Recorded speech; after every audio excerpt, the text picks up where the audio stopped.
मी Ujjwala बैसाने, yes Marathi news मध्ये आपलं स्वागत। आता पाहूया एक स्पेशल रिपोर्ट।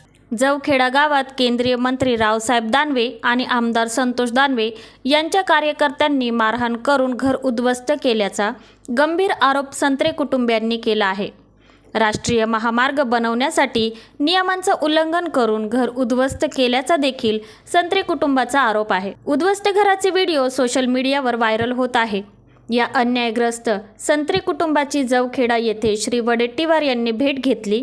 यावेळी घडलेल्या घटनेची माहिती घेऊन संत्रे कुटुंबाला न्याय मिळवून देण्यासाठी कटिबद्ध असल्याचे त्यांनी सांगितले।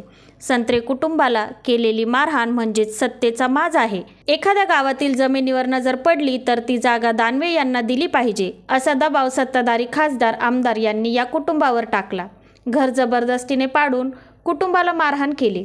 गरीब बहुजन कुंभार समाजातील हे कुटुंब दिवस रात्र कष्ट करून आपला उदरनिर्वाह करत असतात, पण जमीन हडपण्यासाठी या कुटुंबाला त्रास दिला गेला, मारहाण केली गेली। भाजपवाल्यांना महाराष्ट्रात गुंडांचे राज्य आणायचे आहे का?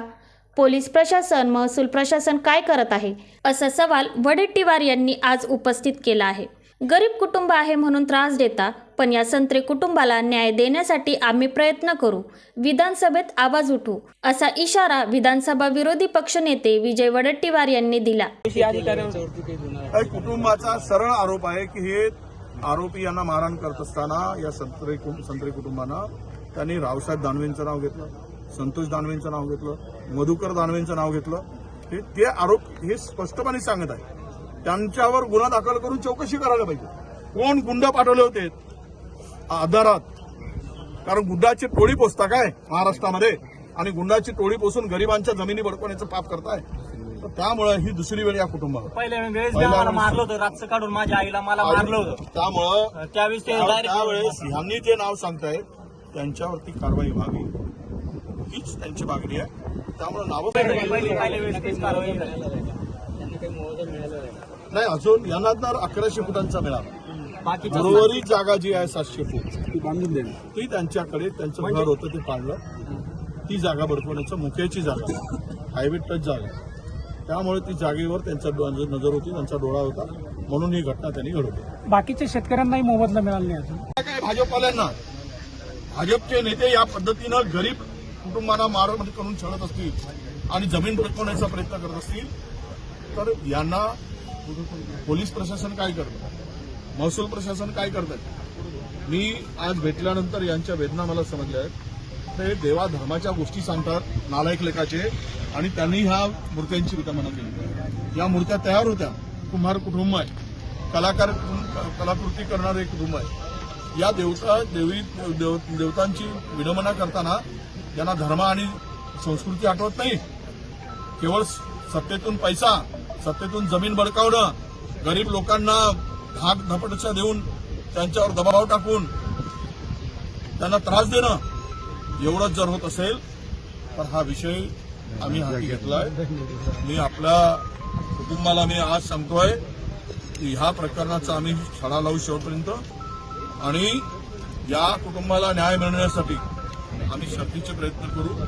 मी सगळ्या प्रशासनालाही भेटून पत्र देऊन विधानसभेमध्ये आवाज उचलू आणि प्रशासनालाही पत्र पाठवून कारवाई करायला लावू। पण एक सांगतो जालना जिल्ह्यातील माझ्या जनतेला, अशा बिहार सारखी परिस्थिती आणणाऱ्या लोकप्रतिनिधीला भविष्यात त्यांची जागा कुठे आहे हे आपण ठरवलं पाहिजे। ही स्थिती कुठेही महाराष्ट्रात नाही, जी स्थिती मला आता जालन्यात दिसते आहे। एकीकडे हायवे जात असताना, रोडचं काम होत असताना स्वतःच्या जमिनी वाचवायच्या, स्वतःचं घर वाचवण्यासाठी सरळ रस्त्याला मोड द्यायची, आणि दुसऱ्यांच्या जमिनी हडपण्यासाठी त्या कुटुंबाला बेघर करायचं, त्याचं घर पाडायचं, त्याला मारहाण करायची। मला वाटतं ही मस्ती जी आहे ती सत्तेतून आणि पैशातून आलेली मस्ती आहे। ती मस्ती महाराष्ट्रामध्ये आणि लातूरकर पुढच्या दिवसामध्ये, जालनाकर पुढच्या दिवसामध्ये चिरवल्याशिवाय राहणार नाही। आणि आत्ता जो काही दिवा त्यांचा थोडासा फडफडतोय तो लवकरच राजकीय दिवा विझेल, त्यावेळेस त्यांची जागाही त्यांना दिसेल असं मला पूर्णतः दिसते आहे. मी सर्वतोपरी या कुटुंबाच्या पाठीमागे मदत करण्यासाठी उभा आहे. शासनाकडून काय मदत मिळायची, यांना पोलीस प्रशासनाला आणि सांगतोय, मी पत्रे पाठवणार आहे. यांचं संरक्षण करण्याची जबाबदारी ही आता पोलीस विभागांची आहे, महसूल कलेक्टरची आहे. मी त्यांनाही दोघांनाही पत्र देणार आहे. आणि या कुटुंबाला जर उद्या काही झालं असेल तर यांच्या कुटुंबाच्या उद्या जीव गेला, यांना पुन्हा काही दगाफटका झाला तर रावसाहेब दानवे आणि त्यांचं कुटुंब यासाठी जबाबदार ठरतील. हे सुद्धा संतोष दानवे हे जबाबदार ठरतील, मधुकर दानवे हे जबाबदार ठरतील. असं पत्र त्यांच्यावर उद्या जबाबदारी फिक्स करा, अशा पद्धतीचं पत्र सुद्धा मी देणार आहे.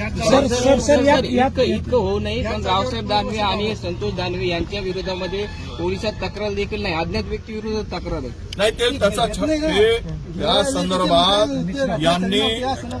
यांनी नाव दिलेले आहे, यांच्याकडून स्पष्टपणे नावं गेलेले आहेत. त्यांच्यावर कारवाई करावंच लागेल. कोण करत नाही तर आम्ही पाहू. सर, तुम्ही समोर येत आहेत, चर्चाही होती या बातमीची, मात्र ज्या विभागाने ही अक्वायर जमीन केलेली ते विभाग मात्र समोर येत नाही. नाही, विभाग समोर येत नाही. विभागाने त्यांचा 111 स्क्वेअर मीटर जागा जी गेली, साधारणतः 1100 स्क्वेअर फीट, त्यांचा 13 लाख मोबदला मिळाला आहे त्यांना. त्याच्या पलीकडची ही जागा आहे, हायवेवर आहे. त्यांना इकडे कदाचित शाप बांधायचं असेल, जमीन भरकावून बिल्डिंग बांधायचं असेल रस्त्यावर, आणि त्यामुळे या कुटुंबाला त्रास दिलाय. त्या पीडब्ल्यूडी मध्ये काय गडबड केली, काय गोंधळ केलाय, त्याची सुद्धा चौकशीसाठी आम्ही बघतो. याच्यामध्ये दोषी अधिकाऱ्यावर त्या कुटुंबाचा सरळ आरोप आहे की हे आरोपी यांना मारहाण करत असताना या संत्रकांनी रावसाहेब दानवेंचं नाव घेतलं, संतोष दानवे. येस मराठीसाठी अमोल शिंदे, भोकरदन. अशा प्रकारच्या ताज्या घडामोडींसाठी येस मराठी न्यूज यूट्यूब चॅनलला लाईक करा, शेअर करा आणि सबस्क्राईब करा. आणि बघत रहा येस मराठी न्यूज.